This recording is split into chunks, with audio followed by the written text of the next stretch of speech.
Tonight only on 3TV, conversion therapy for gay teens, trying to turn people who are gay straight. I know that it would not work for me because I tried. Denounced by the medical community, banned by some Arizona cities, and yet many still seek it out voluntarily. My life was saved by this kind of counseling. The debate where science, religion, and politics collide. You know, Pima County just banned conversion therapy for minors. 9 states, 20 cities now have taken some sort of stand against this. So our Nicole Kreitz takes a closer look at what many say is the civil rights movement of our time. All the major medical and mental health communities have long said conversion therapy is ineffective, it's harmful and unethical. Public opinion is increasingly supportive of LGBT rights, but many parents say it is still a choice they have the right to make for their children. There was a time gay conversion therapy involved practices like electroshock therapy and forced surgeries. There were even bizarre reports of attempted exorcisms. The persistence of more modern methods, counseling, religious retreats, and pharmaceuticals came to a head 2 years ago. Transgender teen Leila Alcorn's suicide note prompted President Obama to endorse this petition to ban conversion therapy altogether. The very next year, it was endorsed by the GOP party platform. As there was a time when I thought this same way.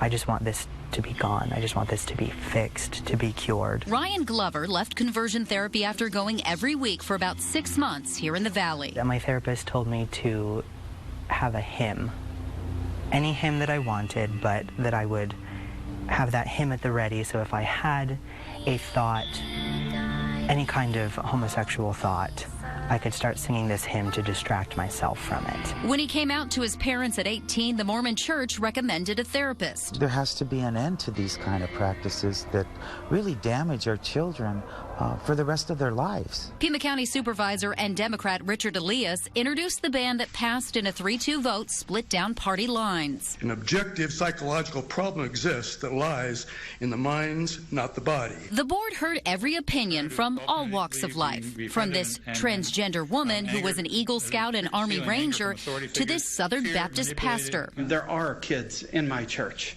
that want to be helped. I am a parent. I'm going to love my kid forever. But please don't take away my freedom to help my kids. The fact that your parents feel bad enough about you that they want to change you is really a horrible thought, even if you're self-assured about what you think of yourself. My life was saved by this kind of counseling.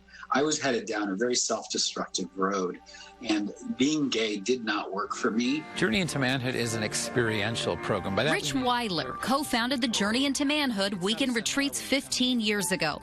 He calls himself a life coach, not a therapist, and says he helps about 200 men all over the world every year find ways to manage their same-sex attractions. The pressure is going the other way now, culturally, more than ever. We go to a therapist and they say, well, you just have to be gay. That's who you are. You can't do anything about it. Wait, why is that okay? He says no one should be forced into therapy, but he's seen parents try. I did send someone home once who said that his mother was paying him to come. He screens participants to ensure they're willing and at least 21. A lot of them want to have a wife and children and want a traditional life.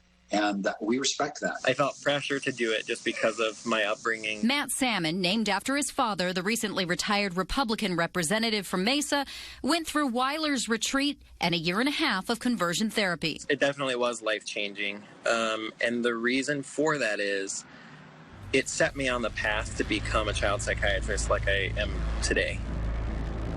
Matt walked out on therapy and the Mormon Church. As I realized when I was done that I never wanted a child to have to experience this. I never wanted a child to feel like there was something wrong with them for being gay. His dad, who refused to support gay marriage in Congress, says now that he's out of office, he'd rather not comment beyond saying he loves his son. So I'd even say that our love for each other is even stronger than it ever was. And I'll let my smile be enough of an answer. My name is Ricardo. I am a Mormon. I'm a father of 6 children. and I am attracted to men. Mormon and Gay is an official LDS website full of testimonials from gay men and their wives talking about not acting on their same-sex attractions and being accepted and loved. I would say that it's a start. It's how Ryan finally got to bring the subject back up again with his parents after 6 or 7 years. Yeah, I just want what everyone wants. I just want to have a loving partner, possibly children, a steady life. From the church to community to country, he hopes people will learn to look for our similarities instead of focusing on our differences. I don't hate many things, but I hate that you would lead someone to believe that you can change a fundamental part of themselves. The Pima County ban is now in effect, so any paid therapist who tries offering conversion therapy to kids can get fined $2,500. We put together this map showing you other cities and states that have similar bans. You can check it out right now on our website, azfamily.com.